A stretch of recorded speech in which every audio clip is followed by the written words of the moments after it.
So in the other videos, I mentioned time complexity pretty briefly, but I didn't really dive into what it meant. So in this video, I'll actually be dedicating the entire video to explaining what time complexity is and how we can not solve for, but kind of intuitively find time complexities for different algorithms. So first, what is time complexity? You should really think of time complexity as some function of time, I'll say t, with respect to n, where t is, as I said, time, and n is the number of, in general, like elements.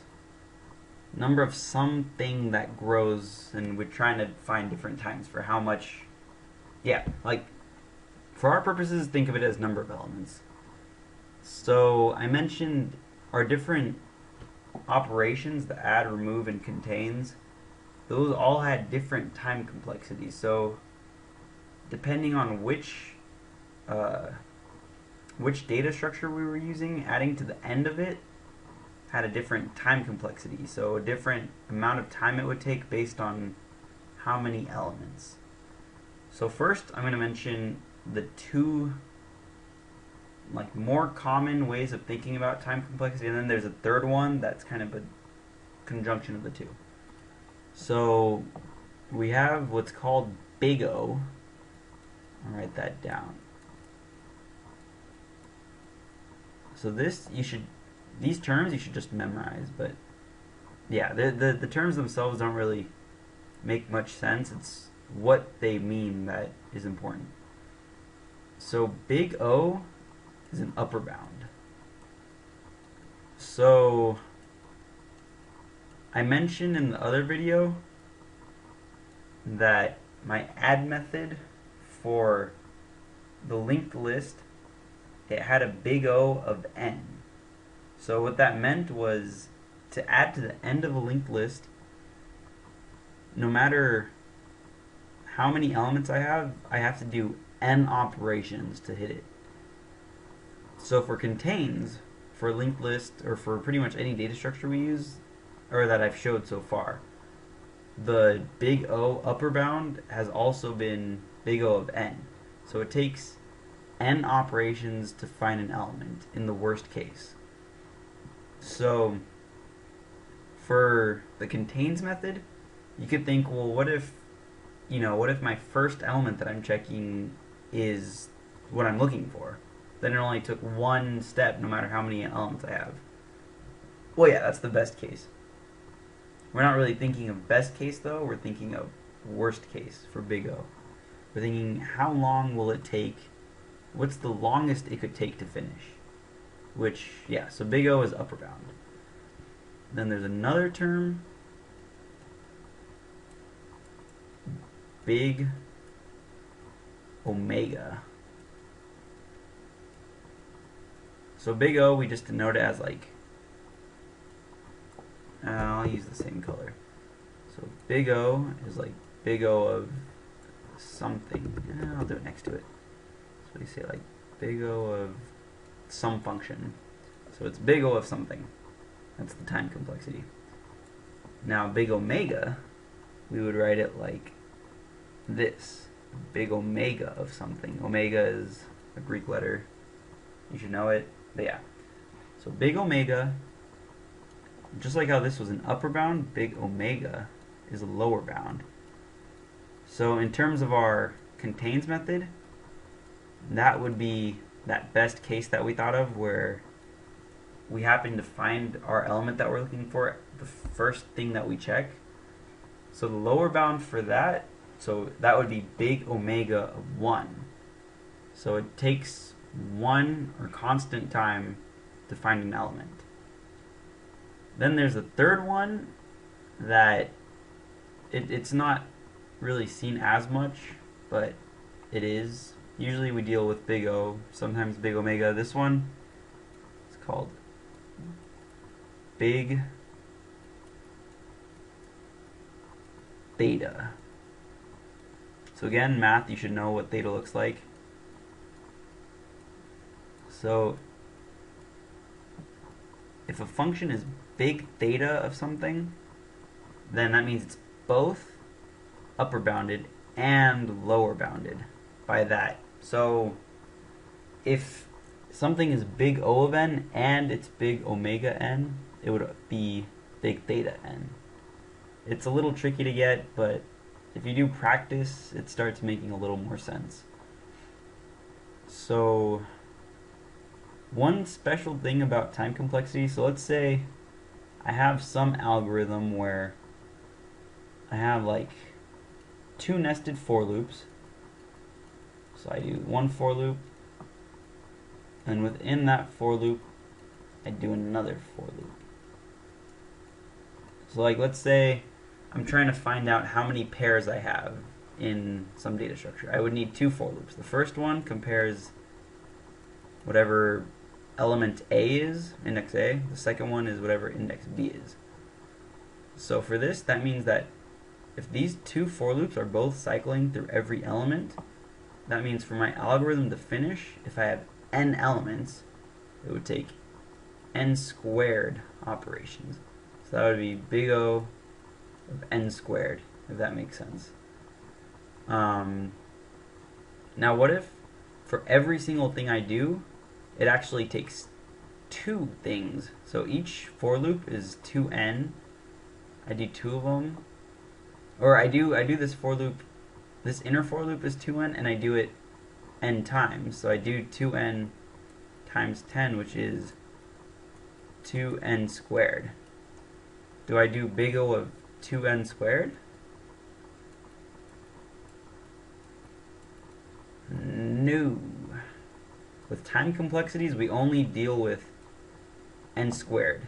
So even if I come up with like 2n squared, I drop the constant and I just use the n squared.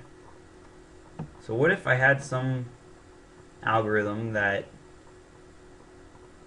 let's see, so I have my nested for loop.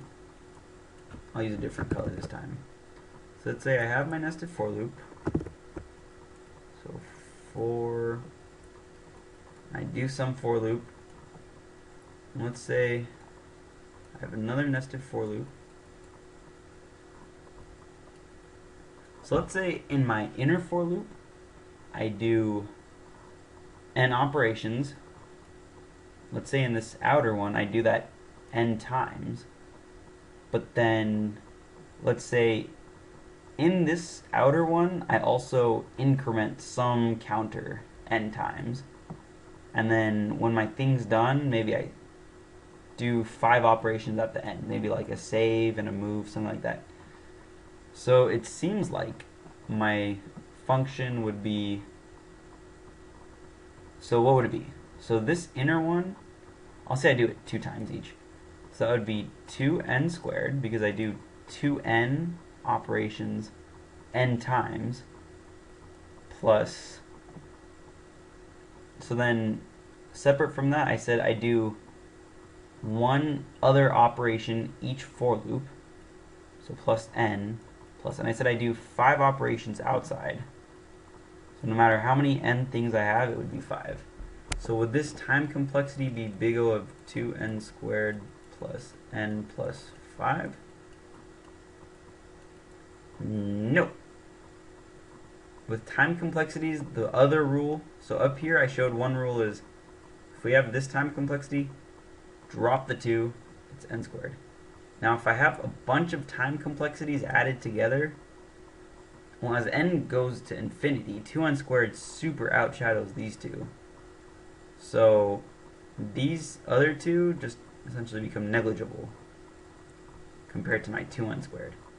And then I get this 2n squared. As I said, constants we just drop because we don't really care about the constants. We care about the actual curve instead. Just we want to see, is it exponential, quadratic, whatever it is. So then this function would be big O of n squared as well. So now for terminology. This is probably the last part of the video. There's not really much more that you can do with time complexity. It's just a matter of kind of getting the hang of it.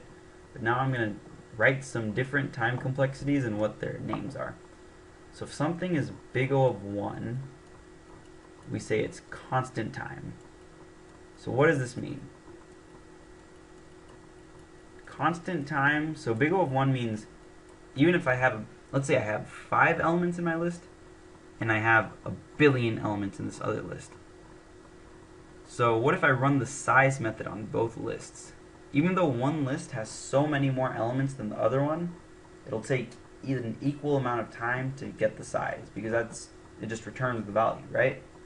So that would be considered constant time, which it means my thing is totally independent from how many elements are in the data structure. My algorithm takes the same amount of time no matter what. Constant time, big O of 1. Now what about the next one is big O of log of n. So it's actually log base 2 of n, but no one ever says log base 2. It's always, you just say log base, or you just say log of n. So this is logarithmic. So what does that mean? It means if I have n elements, then to do some function, it would take me log of n time to do it. So it depends on the log of n. So one example of this, you haven't learned about tree structures yet. Let's say I had what's called a binary search tree, where everything on the left of this is less than it, everything on the right of it is greater than. Actually, no. Since we haven't learned about binary search trees, I won't talk about that. Let's say I have a sorted array of elements, and I want to use a contains method on it. What could I do? So if we use the binary search algorithm on a sorted array, which you'll probably learn about later on in an algorithms course, but basically what binary search does is if my array is sorted, I can keep on dividing it in half. So I start in the middle. Is this what I'm looking for? Is this the key that I'm looking for? Let's say I'm looking for the element 5. Let's see, I'll do 1, 2, 3, 4, 5, 6, 7. Let's say I'm looking for the element 3. So I go to the middle point. Is this my element? No. 3 is not equal to 4. Now, is my element less than this? Yes. Let me cancel out all of these because I know it can't be any of these. Now I make a new middle. Is this my key? No, my key is 3. 3 is bigger than this. So if 3 is bigger than this, I can cancel out anything less than it. Now my new step here, is this my key? Yes, it is. So if you notice, even though I had this many elements, I had 7 elements, it only took me 3 checks to be able to find out where my element is. That would be logarithmic. Let me erase all these, but yeah, essentially it's when even if you have n elements, it takes you log of n time to do it. That's logarithmic. Now the next one is big O of n, which is linear. So what this means is as n gets bigger, it takes a linear amount of time to do each additional operation. So that you could think of the linked list add method. So if it's adding to the end, if I have 5 elements versus if I have 10 elements, my 10 elements one has to cycle through twice as many elements to get to the end, so it takes twice as long. So if I double the sample size, I double how long my algorithm takes. That would be linear.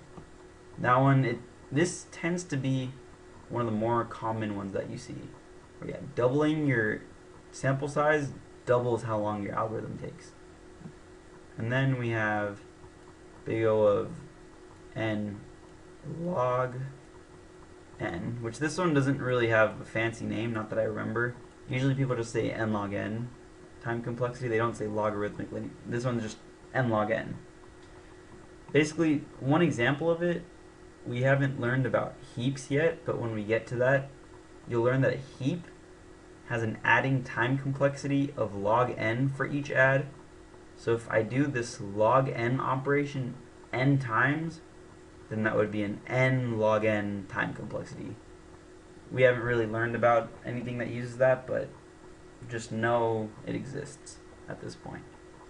The next one is big O of n squared.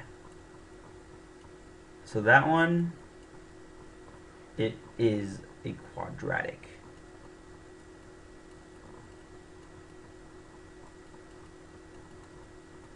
So quadratic functions you learned in algebra, like x squared plus 2x plus 1. So quadratic means it's like n to some power. Let's see. So yeah, basically it's similar to that example I did up here. What if I'm like searching for matches in an array? That means I have to cycle through every single element n times. So I have to do n elements for the comparison one and n elements for the first. So essentially you have each element is your key at some point, and then you're comparing it to each element. So the first element gets compared to each other element, and the second element gets compared to each other element, and so on. So we do n operations for each of our n elements. That would be big O of n squared. It's called quadratic. And then the last one that we usually talk about is big O of 2 to the n. And this is exponential. This is a really bad time complexity. So I talked about linear. If I double the sample size, the time it takes twice as long to do it. Quadratic, if I double the sample size, it takes 4 times as long to do it. Exponential, it's pretty bad. If I double the sample size, what is that? Is that 2 to the n? I don't know, but yeah, it's much worse in general. Yeah, so exponential. I can't really think of any examples off the top of my head, but you might see them. So now, if we were to graph these, how would it look like? So let me actually use a different color for my axes. I'll use white.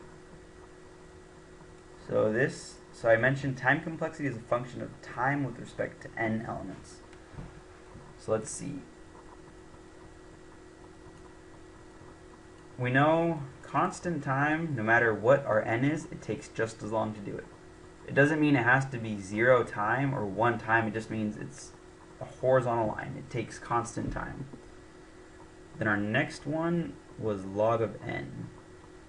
So log of n would be, I believe it would be,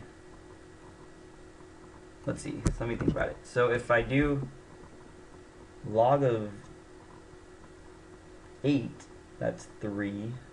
If I do log of a way big number, so I think log would look like this. You could double check, but I believe so. That would be O of log n. Now it's the next one, linear. So linear would look like this, a straight line,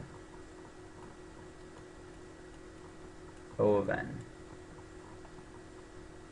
As you can see, even if these start at different spots, they'll tend to you'll be able to see a nice hierarchy as they approach infinity, which is what we tend to look at. We look at how our algorithm works as n approaches infinity. So big O of, now I'll do n log n. So n log n, it looks pretty linear, but it's slightly curved. That's n log n. Then quadratic would be like that. As we know, it's a normal parabola. N squared. And then the very last time complexity that we deal with is 2 to the n. So 2 to the n gets very steep very fast. So this is a pretty crude drawing, and you'll probably find better ones on the internet. This is probably the best I could do with my mouse, but essentially this is how the time complexities team up. And then in any class that you're going to take, you'll probably have to know these secondary names by heart. Like, you can't probably just talk about, oh, this is big O of n. You probably have to know that means linear, stuff like that. So make sure you learn those, but as far as time complexity goes, that's the gist of it. I just suggest do practice problems, take an algorithm trying to see. Let me try to guess the time complexity on my own, then maybe Google what the actual time complexity is, and then see, did I get it right? Did I get it wrong? Why did I get it wrong? But as for learning it, that's pretty much it.